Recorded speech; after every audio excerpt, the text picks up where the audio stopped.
If they're breathing, place them in the recovery position. Alert the emergency services. Cover and monitor them until help arrives. If you're confronted by a dangerous situation in your life, the wisest way to go about solving it is through a series of careful life hacks. So allow me to show you 12 life hacks that can help you survive in some uncomfortable or dangerous situations. Number 12, dealing with dehydration. It turns out more than 4 out of 10 people in the US, they don't drink enough fluids. There's not enough water. People who live in hot, humid places are especially at risk of dehydration. To avoid this, it is important to drink a lot of water and eat fruits like watermelon that are rich in vitamins and water content. But it's also extremely important to say no to a couple of other beverages. If someone is dehydrated, keep caffeine and alcohol away from them. This is because beverages with these substances have a mild diuretic effect on the body, which actually makes your body lose even more fluid, and that is not what you want when you're already dehydrated. Number 11, keep vinegar away from sick people. It is not FDA approved, but it is approved by the generations that have used this method. If you're sick, try staying away from substances like vinegar and alcohol. You might not be aware of this, but some people consider it a life hack to rub vinegar on sick people. There is no scientific evidence that supports this assumption. So if you're sick, try keeping yourself hydrated and stay in a cool and clean place. Just leave the vinegar for the salad dressing. Number 10, the right way to treat burns. We don't want to assist in the cooking of the skin. We want to cool it down. So we're cooling with water. Some people believe that rubbing toothpaste, butter, or sour cream on burns can help you relieve the pain.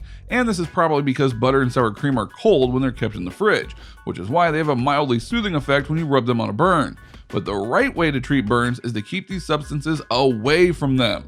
Butter and sour cream will dry out your skin and disrupt thermal exchange, which makes it even more difficult for your burn to heal.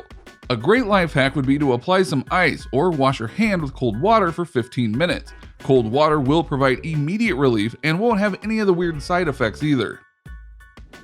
Number 9, the right way to rescue a drowning person.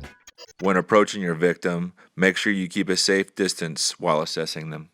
Having to rescue someone who's drowning is obviously a very scary experience, and you should steer clear from it if you don't know how to swim.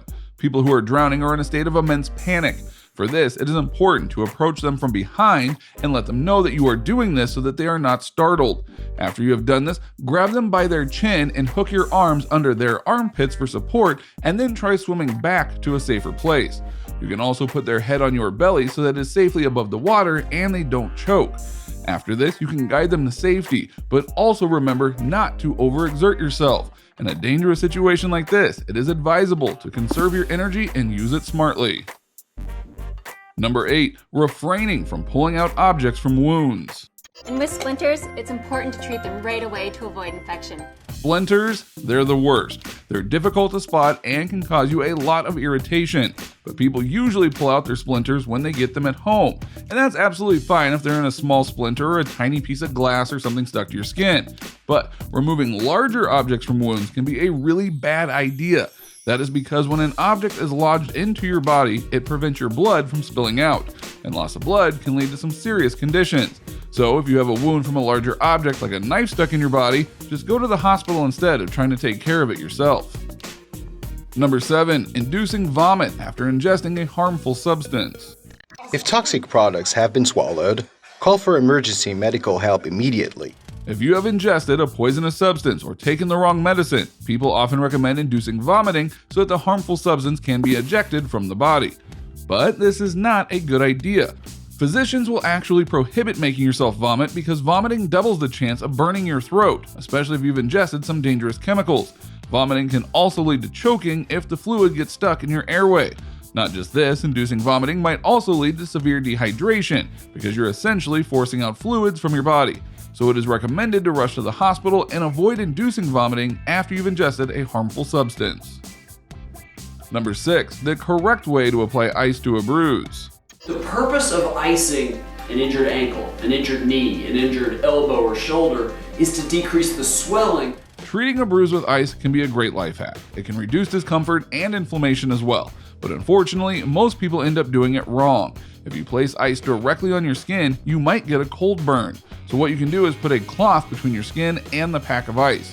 Also, you should put ice on your skin for no more than 20 minutes at a time. and it is advisable to take 90-minute breaks between your icing sessions to increase the effectiveness of the exercise. Number 5. Keeping warmth away from sprains. When in doubt, ice is better unless there is compromised circulation to an area where someone might get frostbite. You might have heard people advise you to apply warmth to your sprains, but when your muscles are sprained, applying warmth to it really doesn't help. Instead, the heat will strengthen the blood flow, leading to more severe swelling. So keep warmth away from sprains. What you can do instead is apply something cool to the injury to reduce inflammation, and try not to use the sprained limb until the pain gets better. Number 4. Setting a bone on your own. If you think you've broken a bone, support the injured part to stop it from moving. This should help ease the pain and prevent any further damage. People often look to life hacks that can help you survive when you have a dislocated joint or a broken bone. But dislocated bones are not a joke. It is a very serious condition and has the potential to cause you a lot of pain. So unless you're a professional trauma surgeon, stay away from any dislocated joints. What you can do instead is immobilize the injured limb immediately and go to the hospital.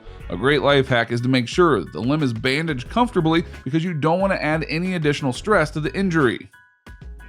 Number 3. The correct way to deal with minor wounds. Every cut has a propensity for infection, so I think the first thing is to wash the wound out. When people get hurt at home, they usually resort to a bunch of DIY methods to heal the injury and even self-medicate sometimes.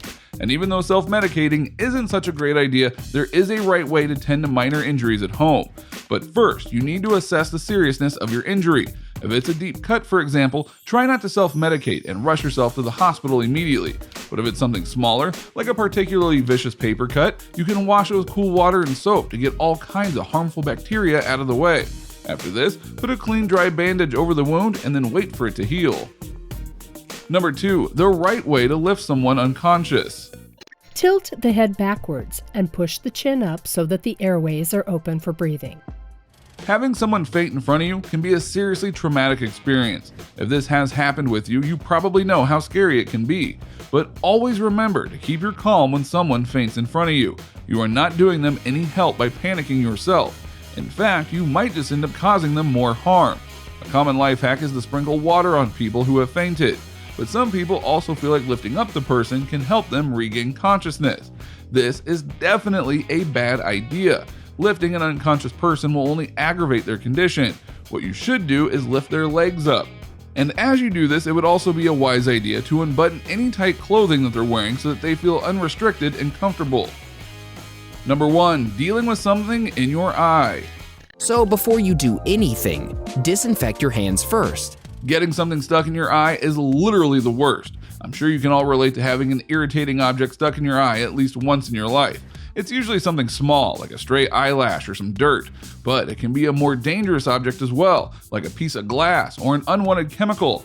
But even if you ever have to go through a situation like this, a foolproof life hack would be to not touch your eye immediately. The more you rub it, the more irritated it gets. So it is important to remember that it is never a good idea to rub your eyes harshly when you've got something stuck in them. A better course of action would be to gently wash it with water and then try to get the offending item out. You can even dab at your eye with a wet piece of cloth since that provides relief and also helps you get rid of whatever's stuck in your eye.